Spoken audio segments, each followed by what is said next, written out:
Well, good morning, everyone. It's a great pleasure to be here, and it's a great pleasure to be in this incredible country of yours. And I want to thank Bernie and Danny and the university for their wonderful hospitality. We've had a terrific 3 days so far, and I've learned an enormous amount.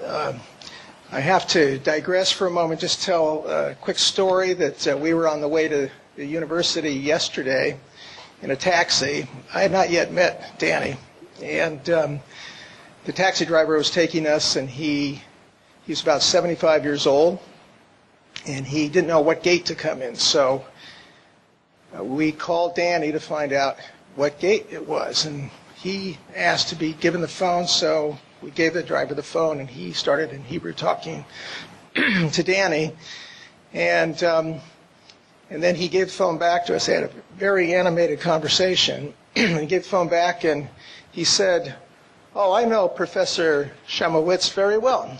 He's my professor." And we looked at him. He's 75 years old, and we said, "Well, tell us more." And he says, "Oh, he's a very famous professor at the university. Very important, very important." And so we started asking him questions like, well, what courses do you take from him? And he starts to talk about this, and the questions got more and more detailed. And finally he turns around and he says, "I'm kidding. I don't know who Professor Shemowitz is anyway." So you went from great fame to, and let me also, just at the outset, recognize the enormous and extraordinary relationship between our two countries.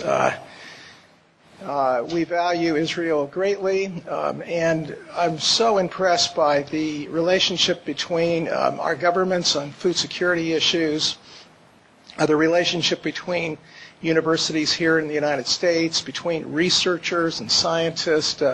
It's quite remarkable. I learned a lot about the BARD program, the Bilateral Agricultural Research and Development Program. Just out of curiosity, how many of you in the audience have been involved in BARD one way or the other? It doesn't surprise me. Over 1,000 projects in the last 30 years.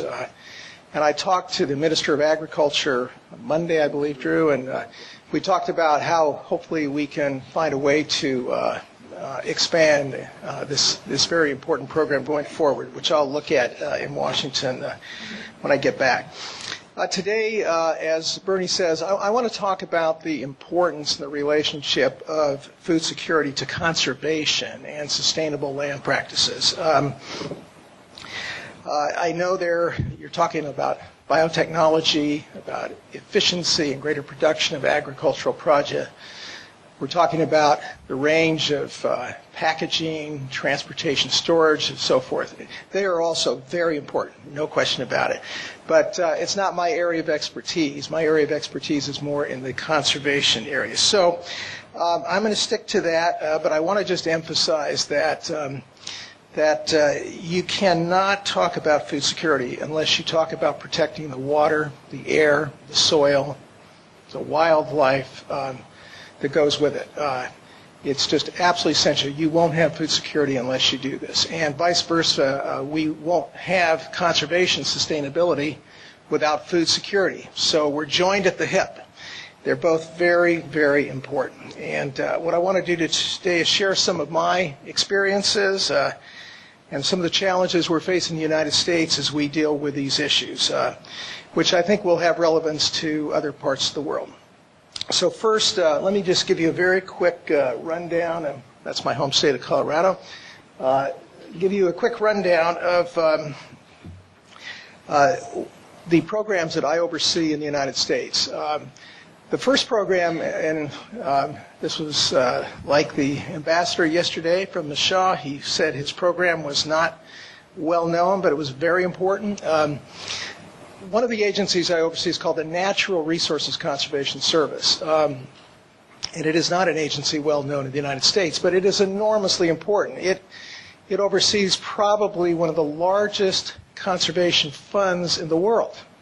$4.5 billion a year we're putting into conservation through this agency.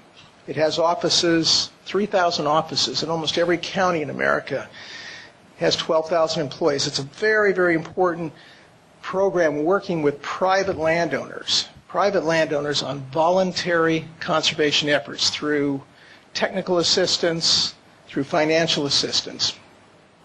So that's the first agency. The second agency I oversee is the United States Forest Service. The green on this map are lands that are basically owned or managed by this agency. It comprises 9% of the land mass of the United States. It is a very, very important agency. Again, these are public lands, not private lands. But these lands provide enormous amounts of water to communities and to agricultural farms throughout the United States. 66 million people get their water from these lands. These lands are lands that support over 500 threatened and endangered species, not to mention thousands of other animal and plant species. It's an agency where hundreds of millions of Americans come to recreate. Now, the United States, in spite of our wealth and our power, we have a food security problem. Because of the economic recession, which is the worst period of our economy since the Great Depression, we have some 12.5 million people who fit under the category of food insecurity. Something like 11% of the households in America are affected by food insecurity. So in my department, we spend 74% of our budget, over $100 billion a year, on nutritional assistance programs to deal with food security challenges that we face. And these are programs really in terms of food stamps. These are programs that deal with school lunch programs, women, infants, children, nourishment programs. But as you can see, the USDA, one of the largest government departments in the United States, about 75% of our agency is dealing with food security problems. These programs are just a Band-Aid. They don't really address the problem of food security. Now, I want to talk briefly about the challenges that we face dealing with food security at home and how we try to produce food to be exported abroad for various reasons, including helping other countries. Our challenge is to do this in a way which is sustainable from a conservation standpoint. We have many challenges getting there. One of the first challenges that was talked about yesterday is a shrinking land base. In the United States today, every day we lose about 2,400 hectares of land to development. And this has been a pattern that has been going on for several decades, and I anticipate it will continue to go on for several decades because of urban growth and urban sprawl in the United States. Secondly, we have a problem of taking water from irrigated lands and transferring it to cities for urban growth. My hometown of Denver, Colorado, has gotten a portion of its water by drying up agricultural land and moving that water to the cities, which unfortunately sometimes takes our best irrigable land out of production.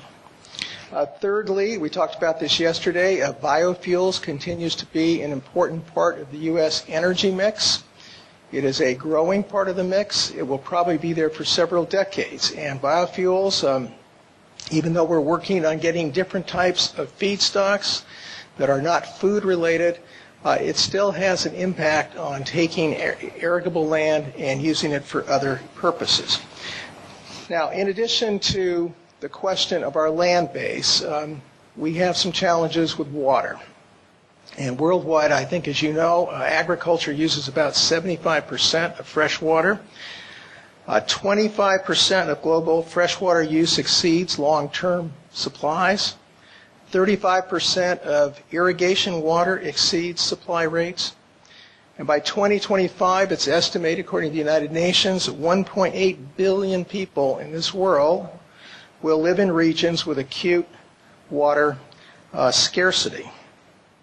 So we're going to have to intensify, in the face of all this, irrigation in order to meet the food demands of the next 40, 50 years. But when we do that, it is going to have a cost on down gradient aquifers, on downstream water users, on wetlands, on wildlife, on environmental flows of our streams and rivers. And we're going to have to really look much, much more to water efficiency and water reuse, which, of course, here in Israel, you have pioneered some of the most important changes and achievements. Now, I want to talk for a moment about fertilizer. In order to meet these production needs that we have in the future, we are going to see intensification of fertilizer use to get greater yields. Fertilizer has great benefits, and certainly in America, the great achievements in agriculture have in part come through the use of fertilizer. But fertilizer does constitute a large part of the runoff of nitrogen, phosphorus, and of course the runoff of sediments into streams throughout the United States. And it is creating a new set of issues, and a set of issues which actually translate into food security problems for us. So this first slide shows you the nutrient influences in the Mississippi River. And this area in here is really the breadbasket of America in many respects. It's where our great corn, wheat, soybean production comes from. And then the Mississippi River comes down through here, down to the Gulf of Mexico. We have the Missouri River here. We have the Ohio River Basin here. What has come from the runoff of that is a very serious situation, a hypoxic situation that we face in the Gulf of Mexico. This slide is a satellite slide showing the Gulf. These areas up here measure the hypoxic zones. The Mississippi River comes down through here. We have 6,000 to 7,000 square miles, 6,000 to 7,000 square miles of a dead zone in the Gulf of Mexico here. 6,000 to 7,000 miles. This is America's most productive fishery. It's where 70-80% of our shellfish come from. The fishing in this area here exceeds the entire fish production of the Atlantic coast of America. Half of the recreational fishing in America is here, and we have now this very serious problem here as a result of largely agricultural use upstream in the Mississippi River 1,000 miles away. It's a growing problem. We have a very similar problem in the Chesapeake Bay, where 8 or 10 states on the East Coast are also contributing there to another very productive fishery which is challenged. Worldwide, and this is a slide, should have been earlier, but this is a slide showing the use of fertilizer worldwide. And I think, as you can see, it has grown dramatically. If it was extended through 2010, it would be, it would be at a much higher level over here. And if you think about upwards to 2050, this is going to go upwards in a probably even more dramatic fashion. So this slide shows you existing hypoxic zones around the world. You can see the area I was just talking about here. The Chesapeake area is here. On the west coast of America we have it. Europe has it. But the number of dots here in the next 40 years is going to increase substantially around the world. And it is clearly going to have an impact on fisheries, fish production, fish consumption. Okay, moving on. I want to talk about climate change for a moment. I'd be remiss if I didn't talk about climate change because it touches on, it compounds food security issues for us and I think throughout the world. Climate change in the U.S. is occurring, I think, fairly dramatically, and I want to just emphasize how dramatic this has been. This is a remarkable slide. It's one of my favorite slides. But this is a precipitation map of the United States for last year. And the numbers in each box show you how the precipitation relates to the last 116 years. So in my home state of Colorado, that shows that it was 60th out of 116 years in a ranking. But if you look at this slide for last year, up in the northern tier of the U.S. and the eastern tier here, these represent that year close to the wettest year on record, 116 years. The result of that was that we had massive floods through the Mississippi, the Ohio River basins. We had massive floods in the Columbia River that comes here to the west coast. We lost millions of acres of farmland, cropland here. I think I have a picture of the lower slide shows you a normal situation. The upper slide shows you the huge swaths of land which were destroyed by flooding. Meanwhile, the same year, the very same year, in the southern tier of the United States, you had the worst drought in 116 years for Texas, and close to it in Oklahoma, New Mexico, Arizona got a little bit better at the end of the year, but we had some tremendous problems down here in the southern tier.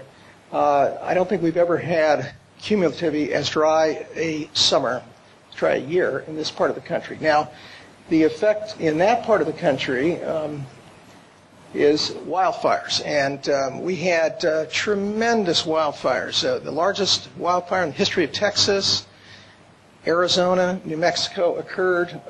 This one down below here is in New Mexico, the La Concha fire.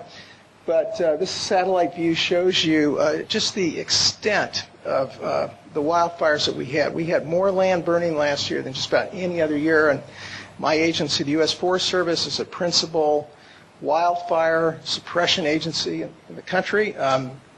We had our hands full last year, and we anticipate we're going to continue to have our hands full going forward because of these climatic changes. This slide shows you what it is doing to our vegetation. And this is one of the most interesting phenomena we have because of warmer winters. We have an explosion of what we call bark beetles in the United States. And these are beetles that attack pine trees principally. And historically, the winters got so cold that the bark beetles would be killed over winter. But because the winters have gotten warmer and warmer, these beetles are propagating in epidemic numbers. And the result of this is that in the western part of the United States now, we have 40 million acres of dead trees. That's about 16 million hectares of dead trees. This is a very serious problem from the standpoint of protecting water resources, fire issues, and there's really not much we can do about it right now. So we're going to have to deal with a whole new generation of trees in these areas. We're probably going to see, hopefully, new species that will be more drought tolerant. But it's an extensive challenge that we face, and one that my agencies are trying to deal with. I think the bottom line of all of what I am saying to you is that agricultural systems developed for stable conditions may be out of date today. And our new agriculture systems are going to have to be much more adaptable and nimble, or we will be in serious trouble. Now, let me just shift gears for a moment to... Oh, and by the way, this is just a slide that shows the event of natural disasters in the United States through 2010. 2011 is right about up here. And you can see the trend that we're beginning to see from a climatic standpoint as well. So what do we do about this? It would take months to talk about that, and we don't have time today, and I'm probably getting close to my time anyway. But I wanted to at least share with you from an institutional standpoint at the highest levels of the U.S. government how we approach conservation, sustainability issues in dealing in our own country with the options, these range of options that we have. Because I think these have, this is an interesting model that can be applied to other developed countries, industrial countries, as well as developing countries, about what can work or not work going forward to deal with these issues on an institutional basis.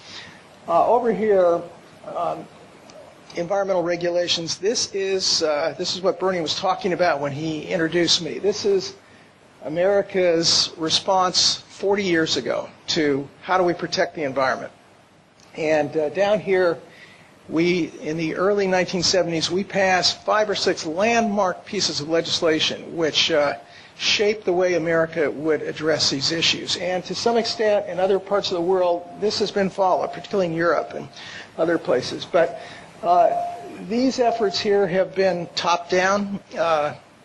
They have made a huge difference in terms of saying to individuals, be it factories, cities, sometimes agriculture, these are your limits. You can't exceed your limits. And it's often regulated by permits. It's often accompanied by enforcement mechanisms if you don't adhere to what is required. We have tried this for a long time. It has made a huge difference in the United States in terms of cleaning the water and the air, protecting species. But it has its limits. This center one here is where government can come in, if it has the resources, and really try to do something about the situation. So the agencies that I oversee have been very involved in this column. And this is where we're spending now $7 to $8 billion a year helping private landowners deal with what kinds of conservation works on their land. And these are very site-specific conservation plans. We sit down and we talk to the farmer. We talk in his kitchen, over how can we improve your way of irrigating? How can you protect soil? How can you increase your productivity of your crops? And then we work with the farmer on a cost-share basis usually. We work with the farmer to figure out how much money we can provide, how much money he needs to provide, and we implement what we call conservation practices. And interestingly, this is an agreement this fellow right here is handling this for us at USDA. He's just done a deal with a irrigator over here. But what we're trying to do in the U.S. on these programs, we're trying to approach these on broader landscape scale basis, because we found that random acts of conservation don't get you very far. I mean, we can spread conservation throughout these areas, little pockets of conservation. It won't make much of a difference. But if we come in and we address broader areas, and these are these different areas we're talking about, and we can come in, focus on the hot spots, we can apply not one conservation practice, but 4, 8, 10, 15 conservation practices on a given property. We can make a huge difference in improving the quality of our environment. So this is what we are attempting to do here. It has worked quite well in many ways. We're seeing significant improvements. But this is expensive, and in developing countries, these types of resources are simply unavailable. So that's a problem. But this is a non-regulatory approach, and it is a good companion to this approach over here. There's some tension between these two approaches. And in the United States, every meeting I go to, the environmental community will say, why are you doing this? Why don't you just tell the farmers over here they can't do it? Just regulate them. Farmers are over here, they hate regulation. They say, we can do it much better on a voluntary basis. We have to buy into this conservation ethic. So these are two interesting tools. Now, we are developing some new tools here that I want to talk about for a minute. And how many of you are familiar with this concept of payment for environmental services or ecosystem services? Okay, well, this is a fairly emerging new idea, but it's a fascinating idea, and I want to just quickly tell you about this. Okay, so in Oregon, Pacific coast, we have a wonderful salmon fishery, but the salmon now can't swim up to their spawning beds because the temperature of the water is too warm. And that's because cities are discharging from waste treatment plants into the river, and it's raised the temperature of the river. So our regulatory agencies came in and said, you've got to put in refrigeration units into these things. Refrigeration units cost hundreds of millions of dollars. So we said, wait, we have a better idea. And we started to meet with farmers upstream of these facilities for 50, 60 miles. And this is one of our technicians. And we said we can plant trees on both sides of the river, shade trees. And those shade trees will cool the river more than these refrigeration units at 1/10 of the price. So everybody got together. We're doing that now, and the salmon hopefully are going to be coming back up the stream. That's a payment for environmental services. We're paying the farmer to improve green infrastructure. This is not bricks and mortar. It's green infrastructure, and it's making a tremendous difference. Give you another example. This is my home state of Colorado. This is Denver, Colorado, right in here. Denver, 6 years ago, had a horrific fire right on the foothills of Denver and into the mountains. These are the mountain areas of Colorado. This is Denver's watershed, the blue area. That fire was so intense, it baked the soil. The result of that was there was tremendous runoff that went into the streams of sediment and pollution, and it nearly brought Denver's water system to its knees. Denver has now spent tens of millions of dollars cleaning its water system, cleaning its reservoirs. So what is Denver going to do in the future? They're not going to wait till this huge fire comes. So they've gotten together with us way out here, maybe 100 miles from Denver, and they're putting up $18 million, which my agency is matching. And we're starting to do restoration work in all of these forests so that we won't have horrific forest fires in the future. This is a payment for environmental services. You could do this with a private landowner as well as a public landowner. But this is how we're bringing new resources into paying for these types of things. And I say that because, particularly in developing countries, these models here could be a way to bring resources to those countries. And we have some wonderful examples of projects in Africa and in South America and Central America where they're starting to figure out that this is a way to pay for work that needs to be done in those countries. The government doesn't have money, but outside parties, every ecosystem provides benefits, and people are getting those benefits for free right now. They take it for granted. But when they lose the benefits, then they see how costly it is to restore the benefits. So this is a wave of the future, in my view, that could make a big difference. And I just want to go to one other method.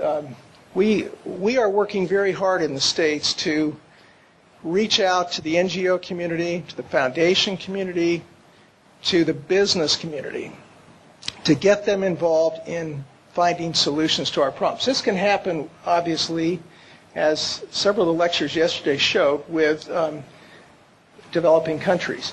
But for an example here, Chevrolet, we got together with them. They are providing millions of dollars now to reforest parts of our national forest. Why are they doing this? Well, they're getting a lot of publicity out of it, good publicity, but they don't have to do it. We don't have a carbon trading scheme yet in the U.S., but they want to be good citizens, so they're putting in millions of dollars to reclaim forests. Disney here, they're based in Los Angeles. We had a huge, horrific forest fire east of Los Angeles. Disney wants to be a good corporate citizen, so they're putting in millions of dollars to restoration of forests. We're getting our young people involved in helping on this. These are going to be our future stewards of the environment a generation from now. So I believe in developing countries as well. There's much more we can do here on the voluntary scale. So this panoply of different tools, I just might mention this one here. We have a new arrangement we're trying with a number of states now in the United States where we go to the states and say, don't regulate the farmer. Instead, we'll come in and we'll get the farmer to do 5 or 10 different conservation practices here. If they do those practices, will you give them a safe harbor? Will you agree to withhold regulations on them for 10 years if they'll do the things that we have agreed to get them to do? And this is working actually very well in 2 or 3 states now. Again, a new approach to what we're doing. But I would urge you to think about these types of tools. There's certification tools you could use here as well. But this is really what we try to focus on in terms of how we can make a difference. And I think in developing countries as well, they probably won't be over here, they can't afford it. They won't be here, they can't afford it. But maybe there's some other ways here that can add to the resources they need to make a difference. So I think I will stop there. I don't know how much time if any I have, I'm over time, apparently. But I want to thank you all very much. It's really been a great privilege to be here, and I hope we can talk.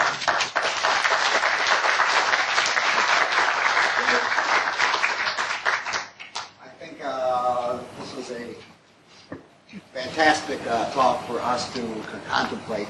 And I think we do have, even maybe we're close to the time limit, but if there are a couple questions. Okay. Yes. There's so much talk about farm subsidies and getting rid of farm subsidies, but you talk using, just changing what those subsidies are and giving farmers the subsidies to do good in the environment as opposed to whatever else we're doing now. There's a lot of talk about that, and I mean, I think it's hard for me to predict exactly what our Congress will be doing. We have a new farm bill that is under review this year.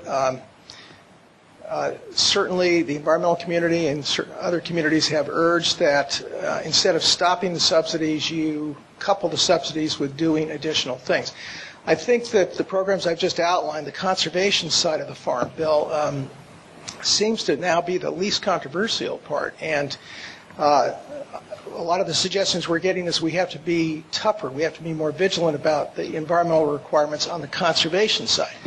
But I do think that there will be a discussion about that. As you know, we have a divided Congress now. It's very hard to get anything through the Congress. And when you get into these issues like requiring certain environmental controls on subsidies, it gets very political. But it's certainly under review. Yes? Experience in the United States in creating a water market at the Australia, the Murray-Darling Basin Authority, trying to rehabilitate the river system, is launching a new issue on buying back water to nature and creating a market where farmers can exchange their water rights so that the more efficient farmers can benefit from the system as a whole. Yes, there is. I was, in my previous life, the Director of Natural Resources for Colorado, and we had a program there where farmers could actually lease their water rights to the state for the purpose of increasing environmental flows in the river. So if a farmer didn't want to irrigate for a year or two, rather than selling his water rights or losing his water rights, he would come to us and say, can I lease you the water rights for the purpose of increasing or enhancing the flow of a river? And we now have a program where we do that with him.